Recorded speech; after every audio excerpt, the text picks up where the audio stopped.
से एक भी खाना खराब नहीं होगा, सारे खाते पीते लोग। है कोई ऐसा जो पेशे से भिखारी हो? बोले, है कोई ऐसा जो पेशे से भिखारी हो तुम में? नहीं ना। चलो ये तो अपने मुंह से मना कर रहे हैं, मैं चैलेंज करता हूं, ये जितने जलसा कराने वाले हैं इन्हें सबको खड़ा करो और सब इनके चेहरे की तरफ देखो, फिर पता लगाओ, जाओ जाके बस्ती में पता करो इनमें से कोई ऐसा है। मौलाना जुनैद साहब कभी बीवी की दवा के लिए किसी के दरवाजे पे 10 रुपए लेने गए हो? ये कमेटी वाले अपने बच्चों के शौक के लिए किसी से 50 रुपए का सवाल करने गए हो?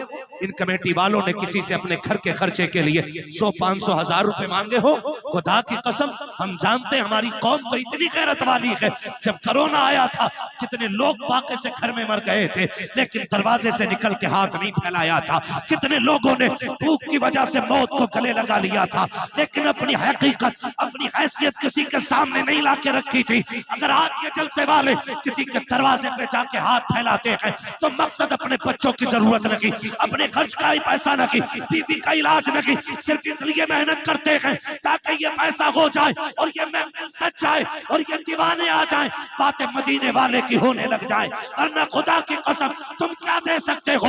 हैसियत क्या है? हम तो उससे मांगते हैं, कौन देता है देने को मुंह चाहिए, देने वाला है सच्चा हमारा। नारे तकबीर, नारे रिसालत, मसलके आला हजरत, मसलके आला हजरत मुफ्ती हम्माद साहब किबला, मुफ्ती हम्माद साहब किबला। नारे तकबीर, नारे रिसालत। क्या बात है, जवाब नहीं। एक जलसे की उम्र कितनी होती है? कितनी है जलसे की उम्र? हम कहेंगे जब से पिंडाल लगा तब जब खत्म हो गया जलसा खत्म।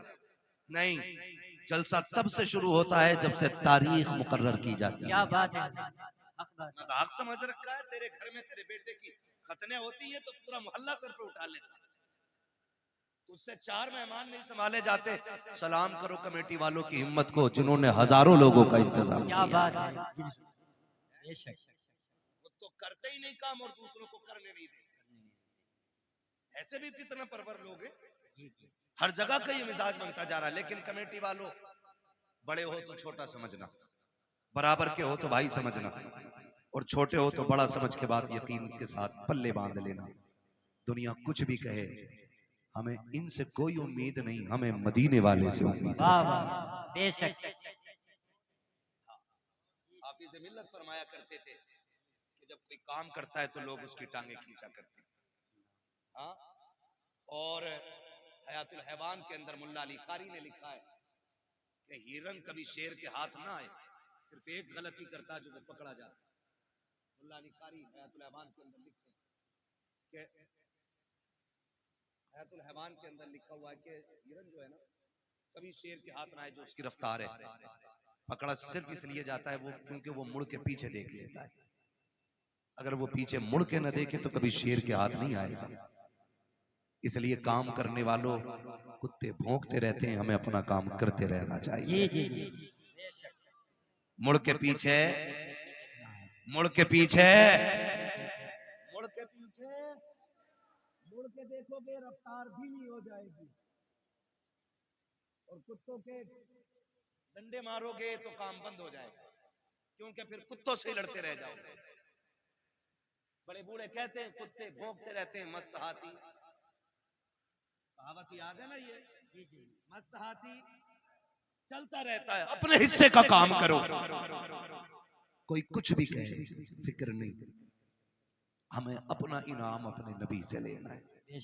ये महफिल अज़मत वालिदैन के हवाले से सजी, जिन्होंने सजाई अल्लाह उनके वालिदैन अगर जिंदा हैं तो लंबी उम्र अता कर, अगर चले गए हैं तो उनको जन्नतुल फिरदौस अता कर। नौजवानों, माँ बाप रब की बड़ी नेमत है। लफ्ज़ माँ इतना मीठा है कि ये ज़बान पे आता है और मिठास कलेजे पे महसूस होती है। और बाप, बाप का तो तसव्वुर आते ही ऐसा लगता है जैसे आसमान सर पे आ गया हो। अक्सर गाड़ियों पे लिखा होगा आपने देखा होगा माँ की दुआ ठंडी हवा। ये ट्रक के पीछे, गाड़ियों के पीछे अक्सर लोग लिखते हैं, हमें इसलिए याद है, हम लोग रोड पे चलते हैं और देखते हैं। माँ की दुआ, माँ की दुआ, इतने ठंडे ना पड़ो कि बोल ना पाओ। मुझे मालूम है मेरे हिस्से में 3 के बाद का वक्त आया है, लेकिन मैं खुश हूं इस बात के कि मेरे हिस्से में क्रीम क्रीम आई है, जितना मट्ठा है वो सारा जा चुका है। क्या अच्छे ही लोग रह गए, अच्छे ही लोग रह गए। मैं आपको मजबूर नहीं करूंगा कि आप उठ के नारा लगाएंगे या कैसे, बस मेरी बात सुने, यहां के जरिए यहां तक आ जानी चाहिए। माँ की दुआ ठंडी हवा, जोर से माँ की दुआ, माँ की दुआ ठंडी हवा। आज तक किसी ने इसके लिए कोई जुमला बनाया? ये तो हुजूर का फरमान है, मैं अपनी बात कर रहा हूं। आपको अल्लाह सलामत रखे, कम से कम इतना याद तो है। बाप के लिए किसी ने आज तक कोई जुमला इस तरह का नहीं लगाया जिस तरह माँ के लिए लगते। माँ की दुआ ठंडी हवा, मेरी माँ की दुआओं का सदका, सारा माँ पे ही लगा दिया। बाप से बहुत दूर लोग रहते, उसकी वजह जानते? इसलिए कि माँ चांद की चांदनी की तरह होती है और बाप सूरज होता है। चांदनी ठंडी होती है, धूप धूप जोर से धूप गर्म होती है। चांदनी धूप गर्म होती है, लेकिन याद रखिएगा चांद की चांदनी अपनी जगह है, लेकिन सूरज की रोशनी भी अपनी जगह है। अगर सूरज ना निकले तो दुनिया में अंधेरा हो जाए। मेरे अजीज, मां का मकाम अपनी जगह, रुतबा बाप का भी कोई कम नहीं है। फरमाया गया मां के कदमों के नीचे जन्नत है, मां के कदमों के नीचे जन्नत है, जन्नत है। और जब बाप की बारी आई, फरमाया गया बाप जन्नत का आशा है। दरवाजा है। लेकिन जब अजमत बतानी हुई तो फरमाया गया कि अगर तुम्हें यह देखना है तुम्हारा रब तुमसे राजी है या नाराज, फरमाया सुबह उठ के बाप का चेहरा देख लो, अगर बाप तुमसे राजी है तो तुम्हारा खुदा भी तुमसे राजी है। क्या बात है, जवाब नहीं, माशाल्लाह। तेरा खुदा भी तुझसे राजी है अगर तेरा बाप तुझसे राजी है। माफ कीजिएगा, आप भी किसी ना किसी के मुरीद होंगे। मैंने भी वक्त के कुतुबुल इरशाद हुजूर अख्तर रजा खान अजहरी मियां का दामन थामा है।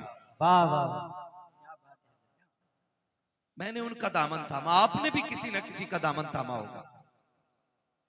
कई बार ऐसा होता है माशाल्लाह, कई बार ऐसा होता है ना, लोग खड़े होकर बात करते हैं, हजरत जी मैं मुसाफा करके आया, हाथ गुलाब जैसे थे, हाथ गुलाब जैसे थे, हाथ गुलाब जैसे थे। मैंने कहा बेशक बेशक गुलाबों के हाथ गुलाब जैसे ही होते हैं, जी जी, लेकिन कभी पैर, बाप के पैर के तलवे भी चेक कर,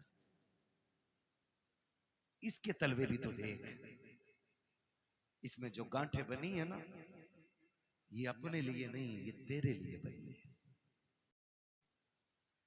जिन बाप के हाथों में हमें मिट्टी नजर आती है ना, वो भी गुलाब जैसे होते, मगर तेरे मेरे ख्वाब पूरे करते करते इनके हाथों की लकीरें खिस गई, ताकि बेटे के ख्वाब पूरे कर सके।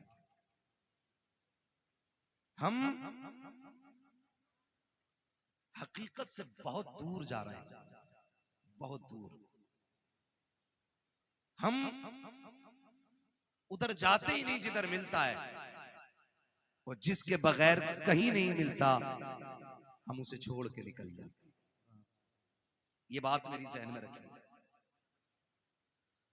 आज मिजाज बन गया है, लोग मिलते हैं 500 रुपए सरकाते हैं मुसाफे में, मुफ्ती साहब दुआ कर लेना, इमाम साहब दुआ कर देना, जुनैद साहब दुआ कर देना, फलां साहब दुआ कर देना। मैं कसम खा के कहता हूं, मैं 500 रुपए नहीं 5 लाख लेके भी वैसी दुआ नहीं कर सकता जैसी फ्री में दुआ हमारे लिए हमारे माँ बाप कर सकते हैं। ये अल्लाह की बहुत बड़ी नेमत है। इनकी कदर करें, इन्हें पहचानें, इन्हें समझने की कोशिश करें।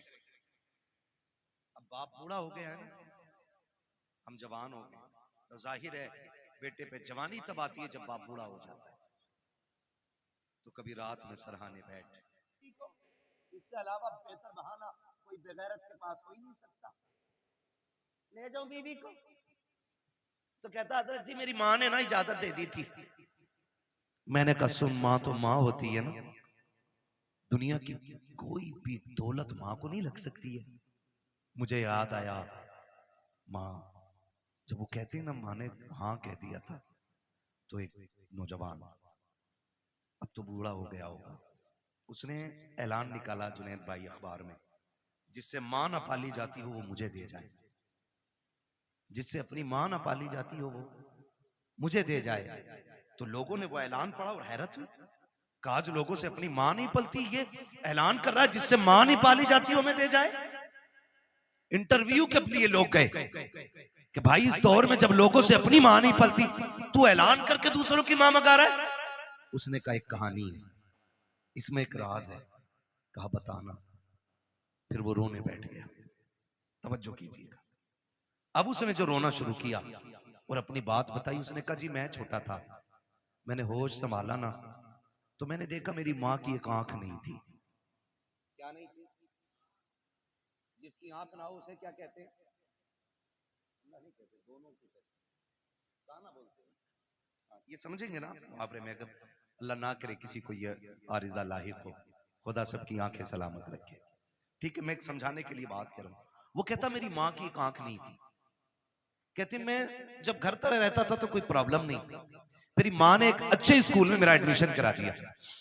और इको कम करो भाई इसका। अच्छे स्कूल में जब मेरा एडमिशन हुआ ना, मैं पढ़ने के लिए गया, तो मेरी माँ मुझे स्कूल छोड़ने के लिए आई। उसकी एक आंख नहीं थी, बच्चों ने मजाक बना ली, कानी का बेटा है, कानी का बेटा है, कानी का बेटा है। कहते मैंने आके बस्ता फेंक दिया। मैंने कहा माँ नहीं पढ़ना मुझे। कहा क्यों? का लोग मुझे कानी का बेटा कहते, मजाक बनाते। तो माँ थी ना, सीने से लगाया। कहा लाल तेरी जिंदगी का सवाल है, सर पे बाप भी नहीं है, यतीम है तू, तेरे सहारे मेरी जिंदगी कट रही है।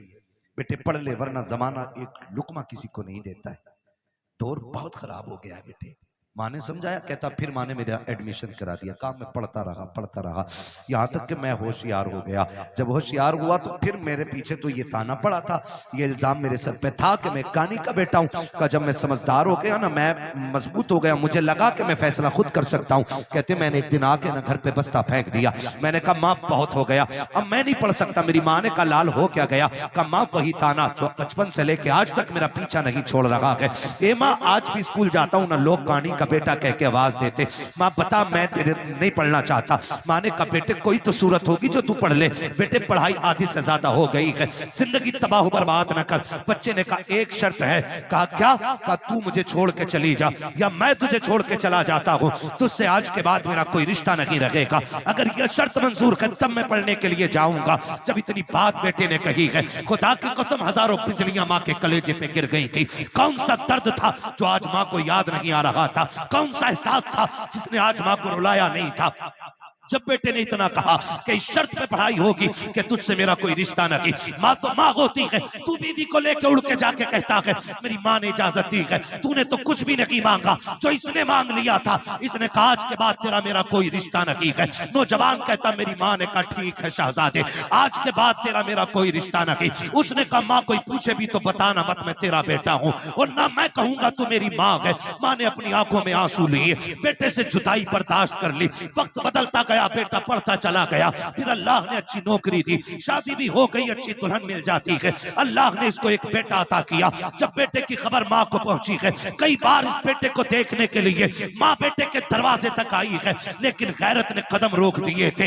हिम्मत जवाब दे गई, अपने बेटे को माँ बेटा ना कह सकी, पलट के वापस आ गई। चंद साल फिर बीत गए। फिर एक दिन माँ ने सोचा अब दुनिया से जाने वाली हूँ, क्यों ना अपने बेटे का चेहरा देख के आ जाऊं। माँ ने कदम उठाए, कलेजे पे बर्दाश्त का पत्थर रखा, बेटे के दरवाजे पे आके खड़ी हो जाती है, दस्तक दी, अंदर से इस बूढ़ी का पोता निकल करके आया। उसने कहा क्या बात है, कहा मुझे इस घर के मालिक से मिलना है। बच्चे ने अंदर जाके कहा अब्बा जी कोई औरत आई है, उसकी एक आंख नहीं है, आपसे मिलना चाहती है। जब इतनी बात सुनी है उसने कहा उससे जाके कह दो मैं घर पे नहीं हूँ।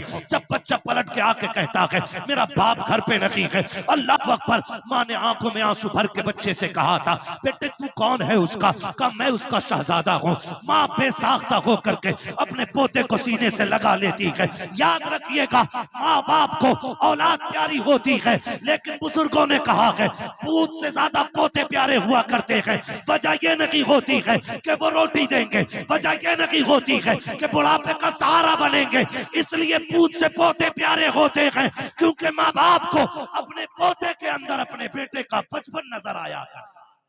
नारे तकबीर, नारे रिसालत, मसल के क्या बात है, बेशक। लेकिन गलती है। आया शोर थक के कह रही मैं ना लूं ये 400 वाला जोड़ा, मैं वही तेज जुनैद हफीज जी की बहू ने पहना। और भाई जुनैद हफीज जी का अपना मसला है, मेरा अपना मसला है, इनका अपना मामला है, होड़ किसकी। मैं तो खुल के कहता हूं मेरी बहन कनीज़े फातिमा ज़हरा बन, अगर तेरे शौहर की हैसियत नहीं नई जोड़ा पहनाने की, पुराने पे पैबंद लगा के मर। कसम खा के कहता हूं कनीज़े फातिमा ज़हरा बन के मर जा, आखिरी तख्ता लगने से पहले ज़हरा के बाबा तेरी कब्र। दादा के कंधे पे डाला आधा आपने, अब्बा चूंकि नौकरी वाला था, पैसे वाला था, अब्बा ने कहा ये क्या बदतमीजी है, तेरे लिए मखमली लिबास है, अच्छे बिस्तर है, तू ये क्यों लिए जा रहा है। उसने कहा देखा ना भैया, मैंने कहा क्या, कहा दादा बूढ़े हो गए तो आपने पुराना कंबल इनको दिया है, मैं हिसाब लगा रहा हूं कल आप बूढ़े होंगे, जैसे आपने दादा को यहाँ ला के डाला मैं कल आपको यहाँ लेके आऊंगा। तो उसने कहा शायद कल पुराना कंबल ना हो। उसने कहा आधा फाड़ के लेके जा रहा हूं, आधा दादा का है और आधा आपका है। इतना सुना ना उसकी चीख निकल गई। उसने कहा सच है, जैसी करनी वैसी, जैसी करनी वैसी भरनी। आपसे मेरी गुजारिश है, माँ बाप है ना तो उनको राजी करो, ये सबसे बड़ी दौलत है। कोई पीर तुम्हें जन्नत नहीं देगा अगर माँ बाप नाराज है। पीर तो क्या यार, मैं कहता हूं बगदाद चले जाओ, बड़ा पीर भी जन्नत नहीं देगा अगर माँ बाप नाराज है। जाओ हरम तक चले जाओ, अगर घर का बाप राजी है तो खुदाए पाक राजी है, बाप नाराज है तो खुदाए पाक भी नाराज होता है। बड़ी बात होती है। आज माँ बाप हैं तो कदर करो। कह रहा आजी जी हैं, प्रधान हैं, अब्बा को मुखिया, बाप को बाप कहा करो, अब्बा कहा करो, माँ को माँ कहा करो, इन्हें वक्त दिया करो। आज इनके जुमले सख्त होते हैं। कह रहा मौलाना बस करो, तुम मेरे अब्बा को जानते रहो, बहुत खड़ूस है मेरा अब्बा। ये जुमले बोल रहा है, मेरा अब्बा बहुत खड़ूस है, सीधी कहो तो उल्टा ही बोलता है। मैं कहता हूं जालिम तूने बाप को समझा ही नहीं, कभी बाप अपने लिए जीता ही नहीं, वो तो जीता ही औलाद के लिए। ये उस दिन समझोगे जिस दिन तुम्हारे पास बेटे होंगे और तुम्हारा बेटा उंगली पकड़ के कहेगा ना अब्बा मुझे ऐसे जूते चाहिए जैसे फला ने पहने, और तुम्हारी जेब में कौड़ी नहीं होगी ना, तब तुम्हें अपने बाप की परवरिश का जो दौर है ना वो याद आएगा।